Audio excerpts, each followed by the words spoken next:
Yeah, I've told them, and they just don't believe me. I went a bit wacky. No, I did. I know I did. That's alright. I don't care. Right? But you got the protein out and everything. Yeah. But you look how much colloidal systems in that, and you go, what the hell is going on? This is what the bee produces. This is no. This is the protein. Oh. This is where the protein is. It's in the colloidal material. Well, that was the honey you put on it. Yeah. Where's the sugar? This is the honey that's stuck to the side of the container.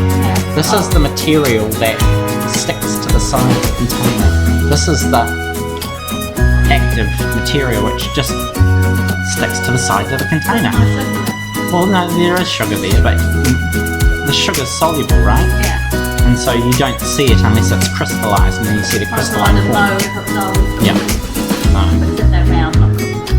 Yeah. So this is the colloidal material that is present, and it's weird and wonderful because it produces reactive oxygen species. It produces superoxide.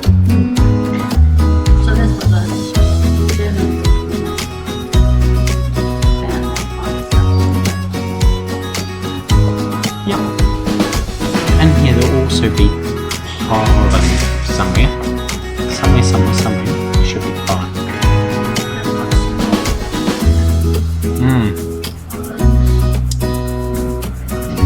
What I might need to do is dissolve some up and then.